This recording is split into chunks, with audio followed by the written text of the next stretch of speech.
Hello students, it's your next chapter number 2, Lost Spring. Lost spring in the sense वसंत खो गया।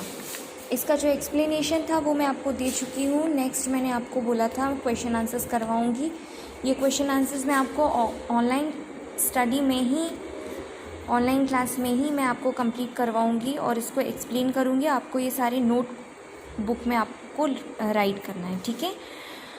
सबसे पहले पेज नंबर 16 पर यहाँ पर कुछ क्वेश्चंस दिए हुए हैं। थिंक एज यू रीड, ये क्वेश्चंस करेंगे। फर्स्ट लिखा हुआ है, what is Sahib looking for in the garbage drums, where is he and where has he come from. इसका हिंदी ट्रांसलेशन होगा कि जो कूड़ों की ढेर में, ये लिखा हुआ है यहाँ पर गार्बेज ड्रम्स, इसका मतलब होता है कूड़े का, कचरे का ढेर। कूड़े की ढेर में साहब क्या तलाश रहे थे, क्या खोज रहे थे, वह कहाँ से आए हैं और कहाँ हैं। इसका आंसर मैंने यहाँ लिखा हुआ है, he is looking for some silver coins and currency note, this only is gold for him, he has come from Bangladesh, lives in Seemapuri, Delhi.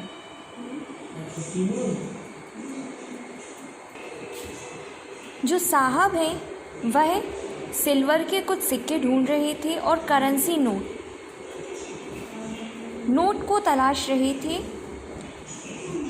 यही उनके लिए सोने के समान है, ठीक है। वह अभी बांग्लादेश से आए हुए हैं और दिल्ली की सीमापुर इलाके में रहते हैं। नेक्स्ट क्वेश्चन है, what explanation does the author offer for the children not wearing footwear. वे बच्चे जो नंगे पैर हैं, लेखक ने उन्हें क्या देने का स्पष्टीकरण किया है।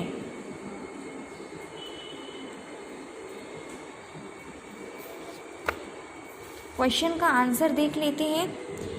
ही says that the children are too poor to have any shoes, it could also be a tradition among them to go where फूट।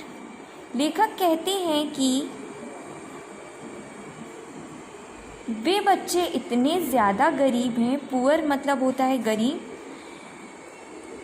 कि उनके पास जूते भी नहीं हैं, जो जूते भी नहीं पहन सकते हैं।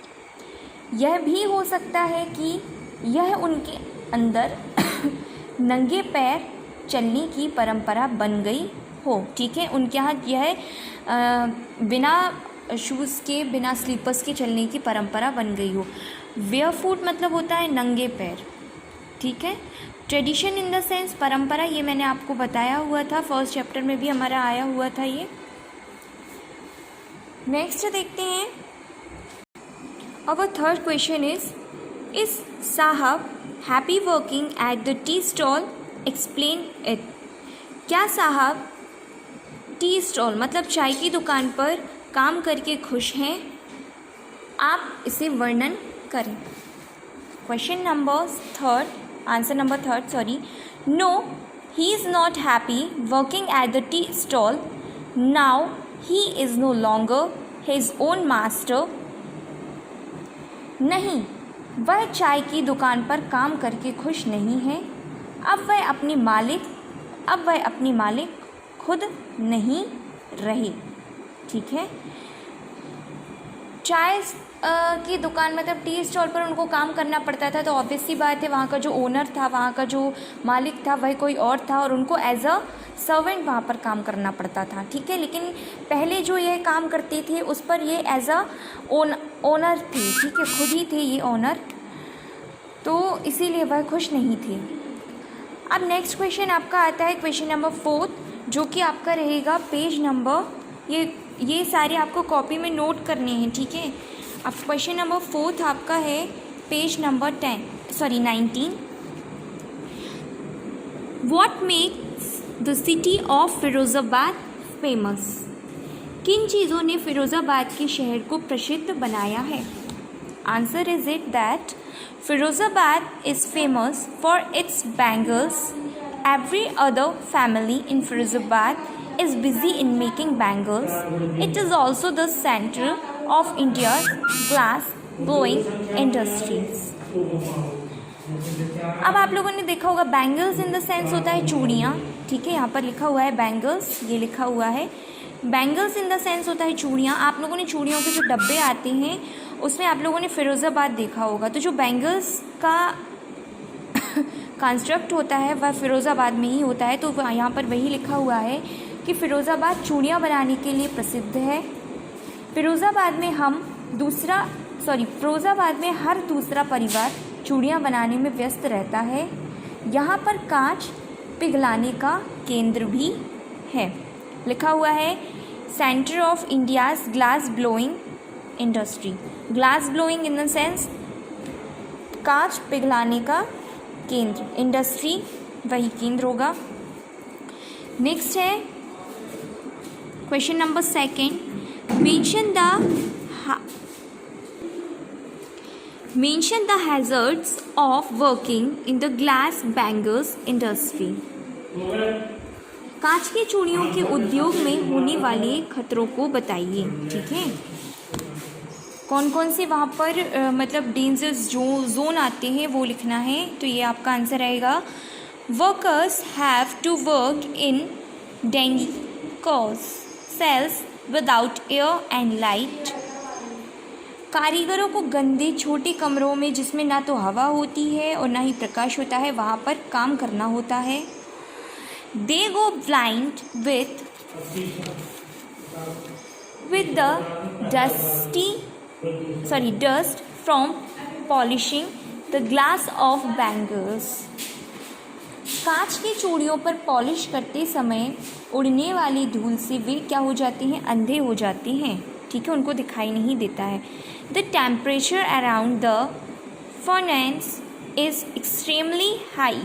और वहाँ का जो तापमान होता है वह अत्यधिक कैसा होता है, भट्टी के आसपास का जो तापमान होता है जिससे चूड़ियाँ बनाई जाती हैं वो कैसा होता है, अत्यधिक ऊंचा होता है. Extremely high in the sense होता है अत्यधिक ऊंचा होना. टेम्परेचर होता है तापमान, ये लिखा हुआ है यहाँ पर. और फर्नेस मतलब होता है भट्टी. नेक्स्ट क्वेश्चन है how is Mukesh attitude to his situation different from that of his family. Mukesh का रवैया उसके परिवार के रवैये से भिन्न कैसे था है. Answer is it that Mukesh belongs to a family of bangle makers. जो मुकेश है वह कांच की चूड़ियाँ बनाने वाले परिवार से बिलोंग करता है. वह he insists on being his own master.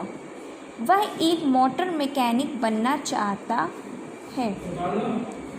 वह स्वयं का मालिक बनने पर जोर देता है. स्वयं का क्या बनना चाहता है, मालिक बनना चाहता है. He wants to become a motor mechanical and wants to get the training of it. वह मोटर मैकेनिक बनना चाहता है और इसके लिए प्रशिक्षण भी लेना चाहता है. Now turn your page number 20. Next question is on page number 20. What could be some of the reasons for the migration of people from villages to cities? Next question translation होगा गांवों से शहरों में लोगों के पलायन का कुछ कारण क्या हो सकता है. पलायन इन द सेंस पलायन मीन्स होता है उनका रहना सहना, ठीक है। जहाँ पर वह रहते हैं, वह जो भी एक्टिविटी करते हैं, उनको मतलब वहाँ पर रहने में कौन कौन सी दिक्कतें होती हैं, किस परेशानियों का सामना करना पड़ता है, इसका सेंस होता है पलायन। आंसर है the reasons for migration are many.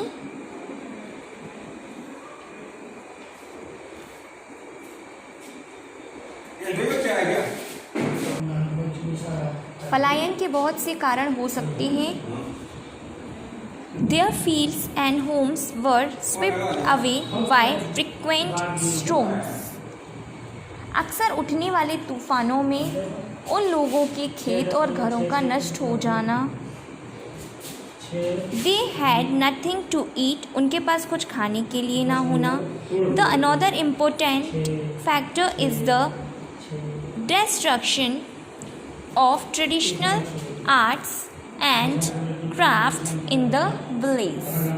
दूसरा महत्वपूर्ण कारण अब लोगों से पारंपरिक कलाओं और ललित कलाओं का विलोपन हो चुकना, ठीक है। ये आपके क्वेश्चन 9 कंप्लीट हो चुके हैं। अब आपके ये 5 क्वेश्चन और रिमेन रहेंगे, first, second, third and fourth and fifth last. उसको मैं आपको नेक्स्ट क्लिप में बताऊंगी।